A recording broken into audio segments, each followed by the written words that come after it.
Ladies and gentlemen, welcome to another Bulletproof for BJJ podcast. I am JT. Hey guys, I'm Joey. And today we're talking about how we can fix your bad hips for jits. Oh, Yeah. I like it. So that's one of the things, guys. We talk about a lot of different things, but essentially We talk about the same shit. We do, but essentially when you ask jiu-jitsu coaches who don't know anything about strength conditioning, they will say your hip movement is really important for jiu-jitsu. Yeah. You know, your ability to hip escape, invert, all these things. If you've got someone who's too Hippies. if they're too stiff their jits game's not going to be great. It's a good point. It makes me think a lot of people can't actually, myself included, what are we actually talking about when we say hips? Right. And this is where it's important for us to get this across before we start. Good call, Joe. And feel free to jump in at any point if I steer us off course or say the wrong thing. Of course you will. Count on me, bro. I believe it. We talk about the four walls of the hip, right? We're talking about anterior, the front, the hip flexors, medial or lateral, the side of the hip. So just put your hand in your pocket to the side of the hip, the back, the posterior, your booty. And we're not just talking about your glutes, guys. We're talking about hamstring too, because the hamstring crosses over that point where your leg bone attaches to your pelvis. So hammies are in there. And then also adductors, so the inner thigh. And this is a place that most people never train in their life. But when you come to jiu-jitsu and you're squeezing and you're half guard and you're closed guard and you're actually engaging your legs in movements you've never done, the adductors get very jacked. Big time. It's a 360 degree look at where the leg integrates with the body. Yeah, I think maybe just to clarify like that, when people say, when coaches say, oh, you got to have good hip movement or it's all in the hips or whatever, we're talking about the hip joint. Yes. Which is if you look at your thigh bone and where your thigh bone comes up and inserts into your pelvis, yeah, that's your hip joint, right? So you got you can put your hands on your hips, yeah, right? But then we go just down from that, and now Sure. we're talking about these muscles here. So all that stuff that, you just articulated, JT.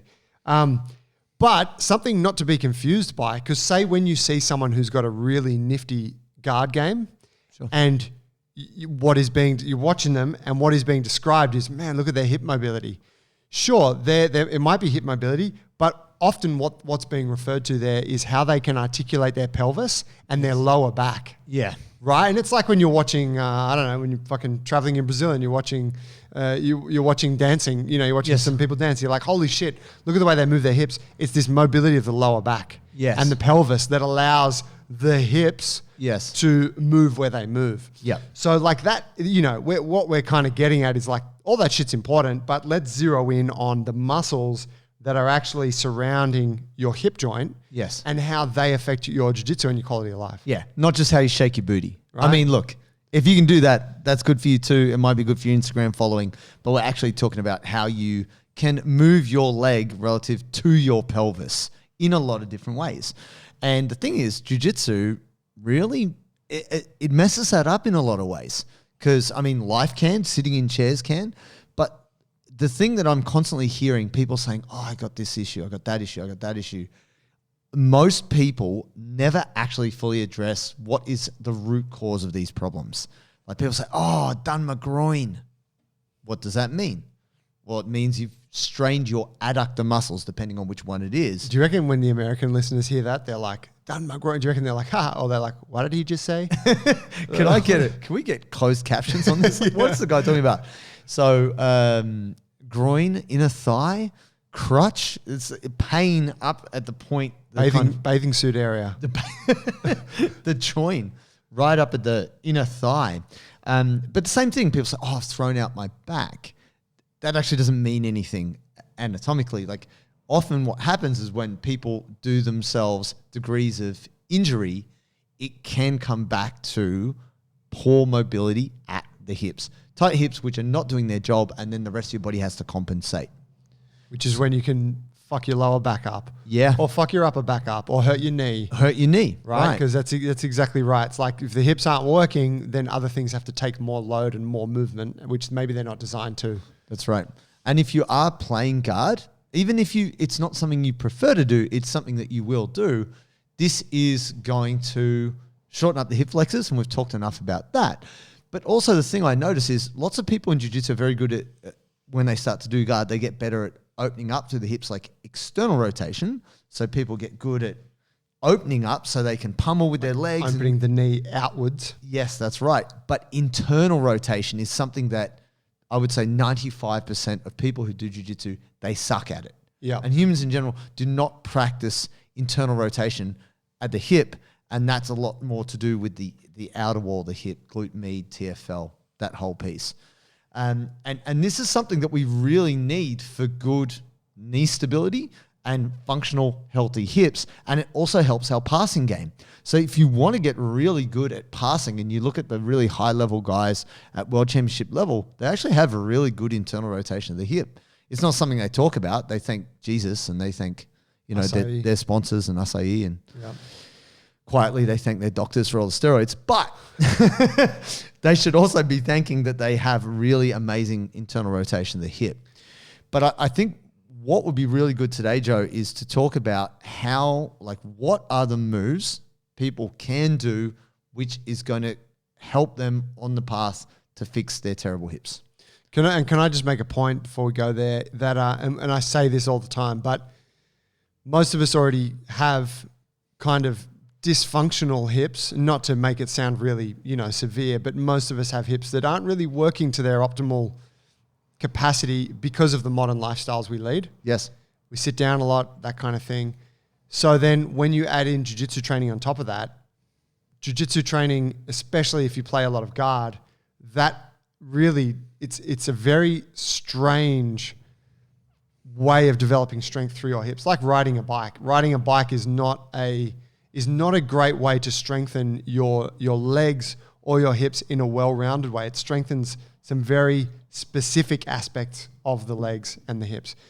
Same thing with jiu-jitsu. Yeah. So this kind of specific sort of adaptation that you get from training a lot of jiu-jitsu layered on top of what modern life does to us equals fucked up hips that are out of balance. Yeah. Which is where you get problems. So, all this stuff we're saying is it goes back to that idea of, if you want to train jiu-jitsu, you kind of have an obligation to work on this shit because you're going to run into problems. If it's not now, they're coming for you. Yeah. And look, I mean, it's hard to sell, right? We're insurance salesmen. That's right. We're trying to sell you a solution to a problem you do not yet have in the name of hopefully you never encounter that problem. Ultimately, you will. You do jiu-jitsu long enough, it's coming. I had this actually this morning, Zoom class, doing Bulletproof with our jiu-jitsu guys here via Zoom. And one of our students, his partner came in and she was trying to do a pistol. And she is a fit, healthy young lady, but she has limited ankle range and she also has very weak glutes. And she's trying to do a modification on a pistol. And we've talked about this before, but essentially she was falling back. And then I was explaining to her that, you've got to work on your ankle mobility. So we chocked her heel so she could get a bit lower. And then her knee was constantly breaking in.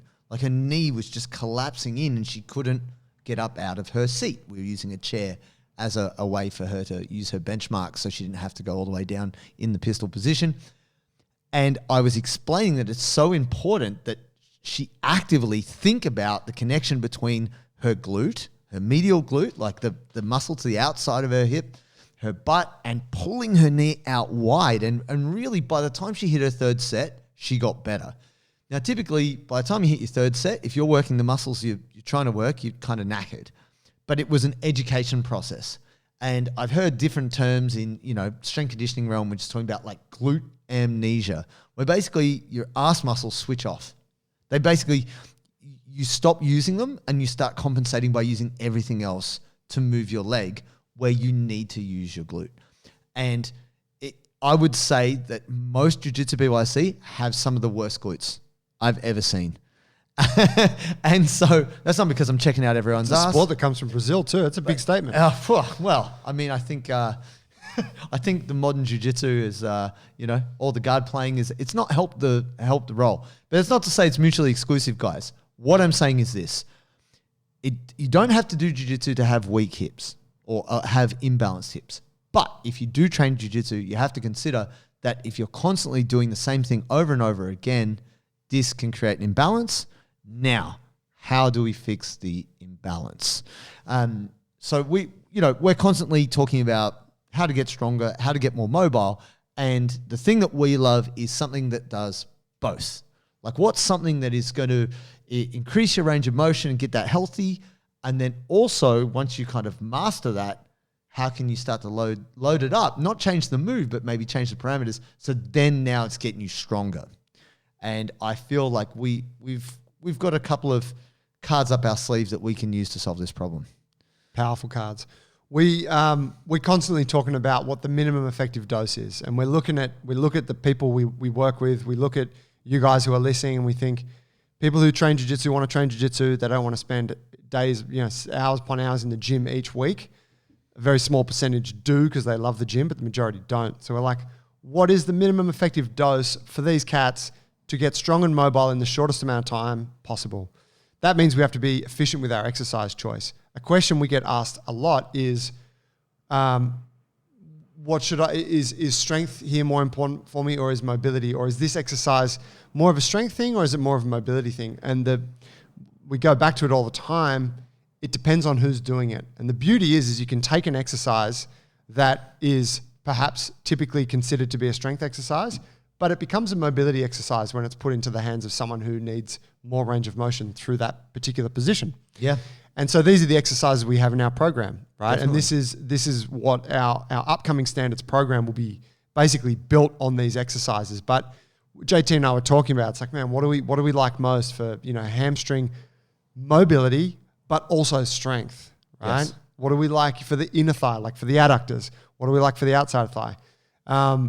Single leg deadlift for me. If we get into the specifics, single leg deadlift as a coverall, it's going to make your hamstrings more mobile. It's going to make them stronger. It's going to get your glutes activated. Yep. It's going to build great strength and range of motion through the backside of the hip. Definitely. And the other thing about it, guys, and I've heard people talk about this, like really strong guys who do, conventional deadlifting saying, single leg deadlift is a gimmick.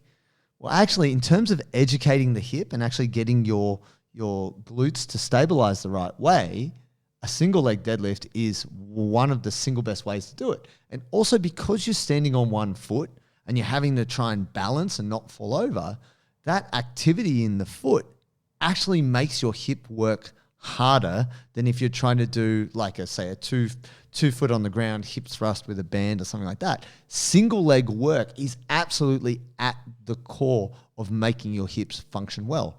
And it translates to jiu-jitsu.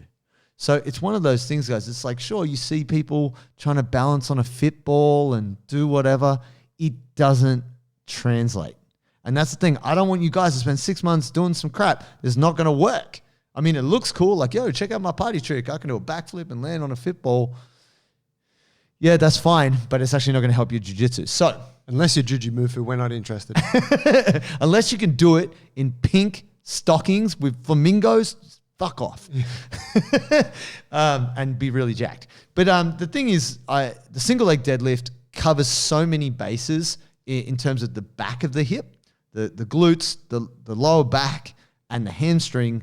It's incredible, really. It's a superpower unto itself. Now, if you've never done this movement, guys, the way we get people started is just with the aeroplane. Now, we've got a good video on our YouTube all about the different progressions around this, which you should all definitely check out.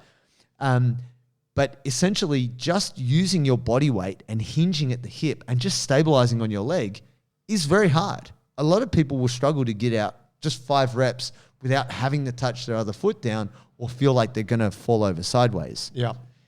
Once you can get on top of that and then you can add a light load, like maybe it's just a 5 kilo dumbbell or, progress to an 8 kilo kettlebell, and you are holding the weight in the opposite hand to the foot you're standing on. So if you're standing on your right foot, you'll be holding the weight in your left hand. This is a contralateral setup, which is actually really good for your shoulder and your hip to work together. If you hold the weight in the same side as the leg that you're standing on, you're much more likely to twist and miss a lot of the benefits of the movement. It is hard. It is harder, that version. But then once you master that one arm holding the kettlebell, well, then you can look at holding 2 kettlebells or a barbell. And that's when things get like quite serious. You've played with this a little bit, Joe. Yeah, I love it. It's been key for me, particularly with my knee rehab and also just wanting to, Your point before about like strength and conditioning kind of aficionados saying that it's a gimmick. These are generally the people that are absolutely married to the idea of deadlifting and squatting for life. Yep. And, you know, we know that there's an upper limit of that stuff where it becomes, it's no longer effective now. Like it's no longer necessary for your goals in sport. It's just because you love doing it and you want to put more weight on the bar, right? Sure. Which if you're into that, great. But for the majority of folks, it's like, no, I just want to do the shit that's going to make me better at jiu-jitsu, keep me in shape, keep me strong and healthy.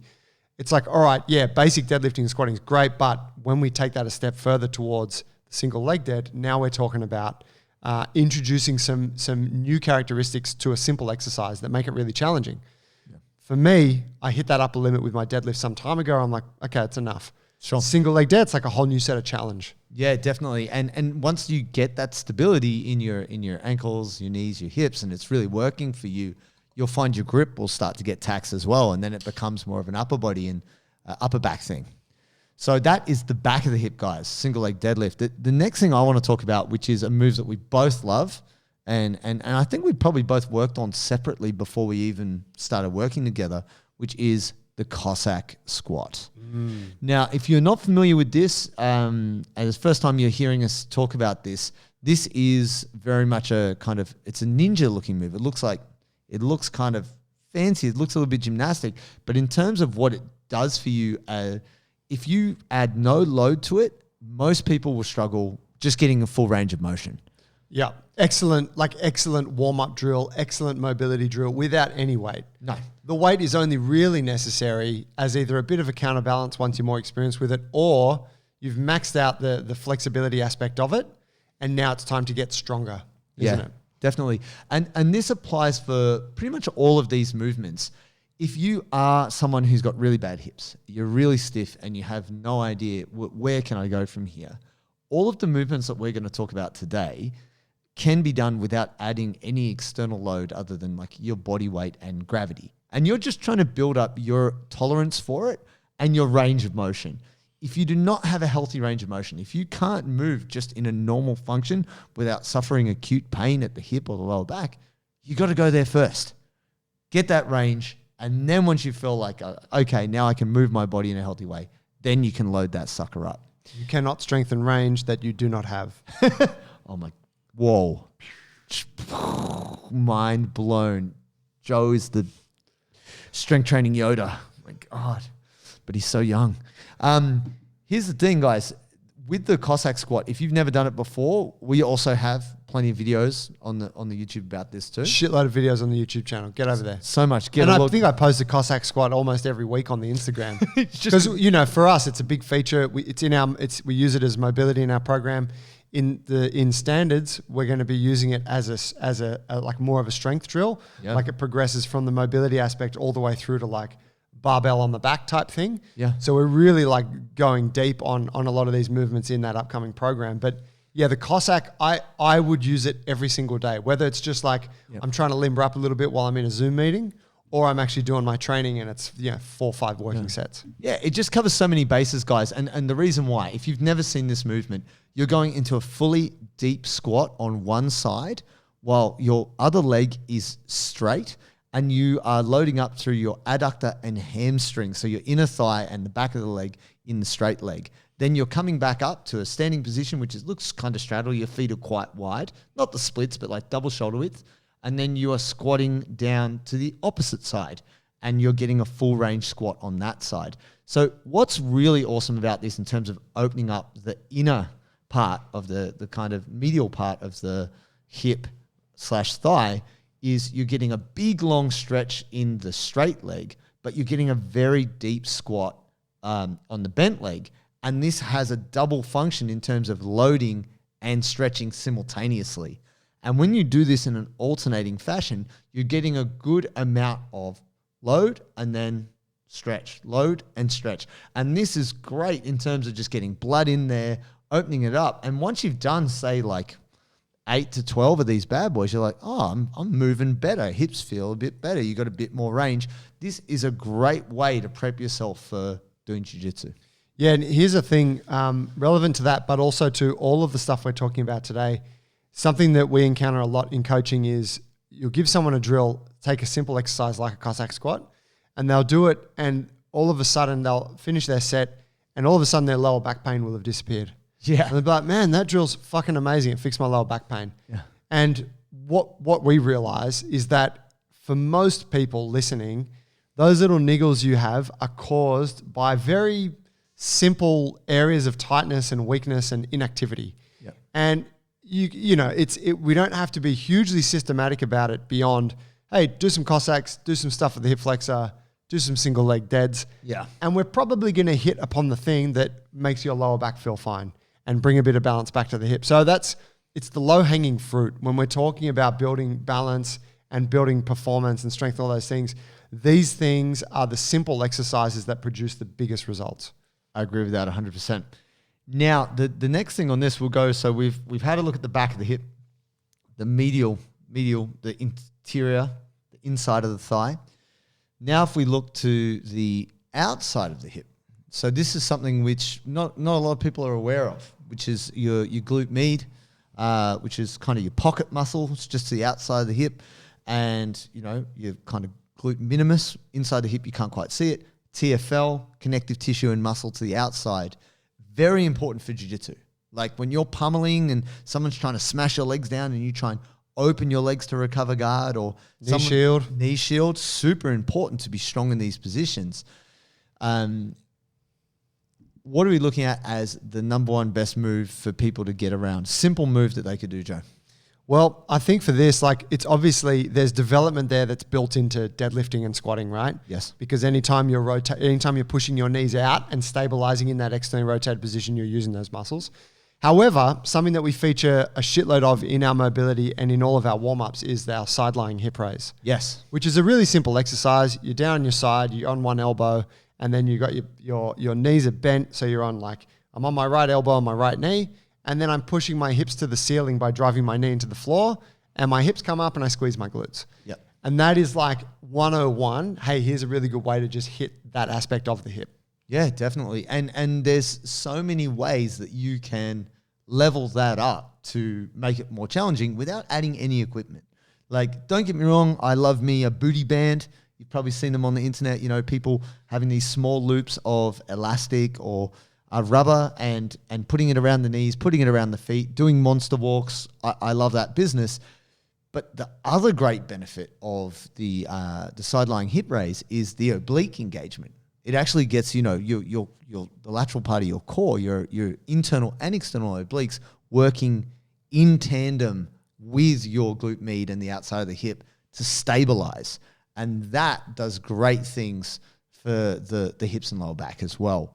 So there's another thing you can do here, guys, which adds a little layer on top, which is lifting the top leg as you come up. So as you imagine, you're on your side, you're doing your kind of side plank, you lift that hip and then holding that position and lifting the top leg. This does crazy things for stabilizing in the hip in the bottom, but activating through glute med and TFL and all that down the side. And so simple. You could just do one set of 10 on each side and you're like, woo, feeling those daddies, getting that spiciness in the hips. I see a lot of people kind of get up and, they kind of start to massage. They're like, what is that uncomfortable sensation in my hips? My God. So that feels like somebody puts pepper spray on your muscles. But it's a great thing, guys, because when you then come to do any other movement, you actually have healthier function. And that's really what we're striving for. It's not just like, we want to have this aesthetics. It's not about building muscles for the look of them. It's getting them working and coordinated to protect you. So then we've gone the outside of the hip, back of the hip, inside of the hip. I actually think the front of the hip is neglected. So even though you will hear us say many, many times, your hip flexors are tight, we need to open them up.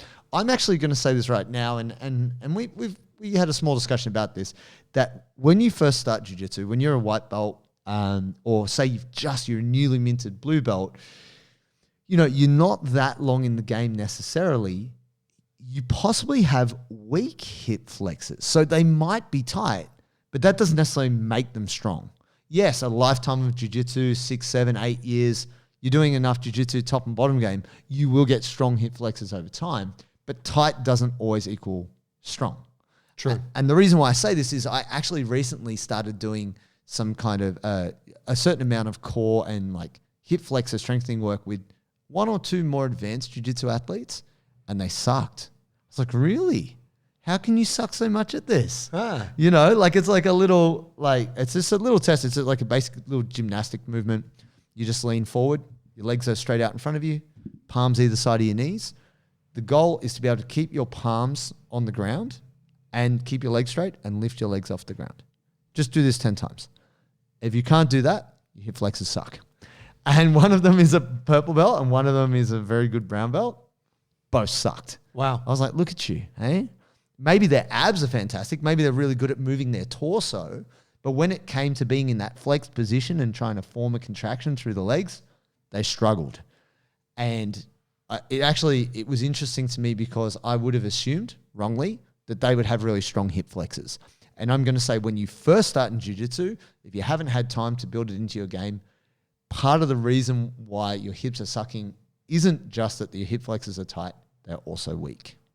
So in terms of strengthening the front chain, what would you say is the best move, Joe?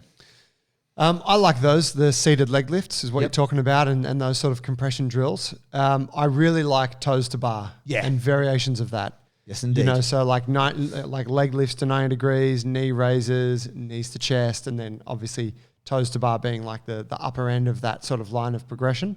I think that they're great. They target the hip flexors. They also encourage the active mobility of the backside. Yeah. So your hamstrings and your glutes have to allow you to get into the position. That's right. So I feel like there's multiple benefits working those. Oh man, totally. I was going to say that is the other thing too, guys. Most people who I see who have tight lower backs do not have strong front chain. Because the great thing about having a strong anterior chain and through the front of the hip is it allows you to get to this fully compressed action, which releases through the back. So, you know, front chain, we're talking about like abs, the hip flexors, even the muscles up around the trunk, like towards the chest and stuff. Yeah, that's the front chain. The front chain. So essentially, when you look at that, a lot of people can't do toes to bar. Like you say to somebody, go hang on that bar, lift your legs up. Most people struggle to even stabilize. You know, get people to even do an active hang there in Struggle Town. What do we think? Because I've seen not that long ago, Joe, I saw you post a kind of parallel bar, like a dip variation of the leg raise. How do you rate that? You know, I was like an L sit, similar to an L sit. Yeah. Is that something that's more attainable for people if they can't hang? Yeah, I do think an L sit's probably more comfortable because the shoulders are, it's easier on the shoulders. Yeah. So you just pushing down, holding yourself in a support, and then either lift the knees to the chest or lift the straight legs up. Yeah. So if you're at the park right now, so you can't get to the gym, and you know we see, I mean, obviously we see a lot of full on calisthenics crews trying to do backflips and potentially break their neck or busting out parkour moves. But, if you get an opportunity and you go to the park, there's nearly always some pull-up bars and some parallel bars. So if you are trying to get stronger through the front, through your hip flexors, through your abs, supporting yourself, doing a support on the parallel bars, locking your elbows out, and then bringing your knees up towards your chest as strongly as you can, and doing this with control is a great way to get started there if you really struggle with that overhead hang position. Yeah, there's actually, I got an exercise that you can do anywhere that's I would say really good beginner level, which is you stand with your back against the wall and then you lift one leg up and you hold it for 20 seconds. Whoa. Yeah, and it's as simple as that. Straight leg, lift it up as high as you can and hold it for 20 seconds. Dang. It's extremely fucking hard. But what it does is your abs aren't working a huge amount because you're not changing the shape of your spine. Yeah. So it's all hip flexors and quads. And what people will notice with all of these variations, you will cramp. Yeah. And that's good. Keep going. It's not like I'm cramping, I stopped. It's like, no, go into the cramp because that's characteristic of compressive strength, like where you're working these muscles along the front of the hip so intensely, they are going to cramp up. But yeah, that drill, backing up to the wall, leg lift, works really well. Oh, amazing. It sounds like old school karate moves. Yeah. We used to do a lot of moves like that. Like another thing I was going to say, like, we admire dancers for their physiques. and bar or bar 3, but BARRE is a a real thing in United States where people are doing very basic ballet bar movements to develop the glutes and the hips and it works. And for Taekwondo, we used to do so much leg lifting to the front, to the side, to the back. Like that was just something that we did because we had to be very strong in those positions. And I never really had any trouble with my hips coming into jiu-jitsu with that behind it.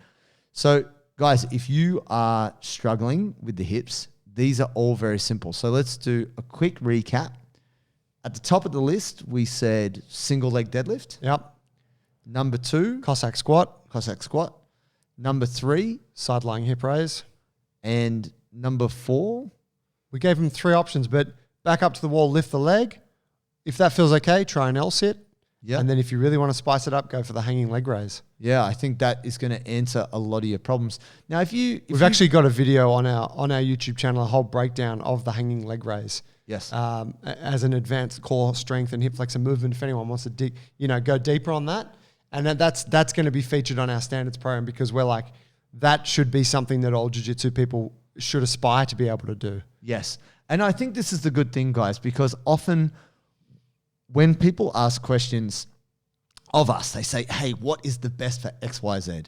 They don't know where they're at currently. What the standards program does is we have picked these 12 movements because they let you know exactly where you're at. If you try to do a movement at any level of resistance or just no resistance, you just try and do the movement and you really struggle at it, the feedback is this movement needs practice.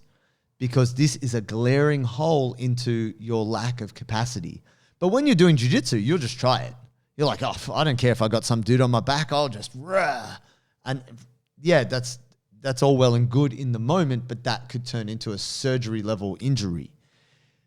What we want to do, guys, is give you the tools for you to work out where you're at. And all of these movements give you that. So you can really rate yourself, okay, across these elements, where do I stack up? Hey, I'm really strong, but I'm really immobile. Okay, that's where you go to work. Oh, hey, you're really mobile, you're real bendy, that's great. But you're super weak here, then we need to put some attention there. Or is there one glaring issue that you are totally neglecting? Then you need to take care of that, and then you're pretty good. And that's what we want to do, guys. The standards program, which we will be releasing very soon, will give you the tools to be able to work it out for yourself and then get feedback and help from us as to how you go from wherever you are to where you want to be.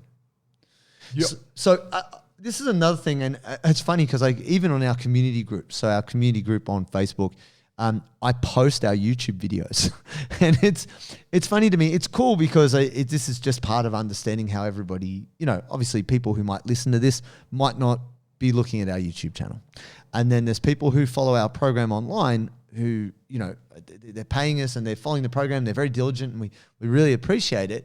But then they're missing bits of information, which are just freely available on the YouTube channel.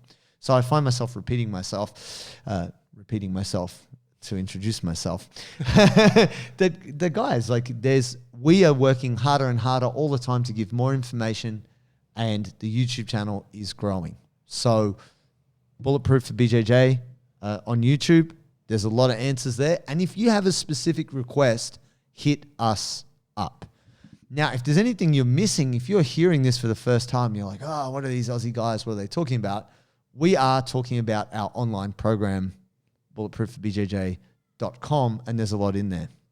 Yeah, there's a shitload in there. We've packaged up all of the stuff we talk about into programs that are really easy to follow and super effective. And the standards program we spoke about, that's our latest program that will be coming soon. That's going to be like the pinnacle of all of this, the feedback from you guys who have been using it, the feedback from us in coaching it and just observing where are the holes, where could we do better, what do people need more of.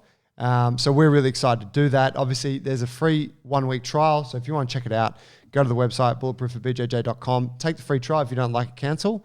But if you like it, train it, you will transform your body and you will become strong and mobile, and you will vastly reduce your risk of injuries on the mats. And that is the whole goal of this thing, is to get you in the best shape possible so you can enjoy jiu-jitsu for life. Yeah.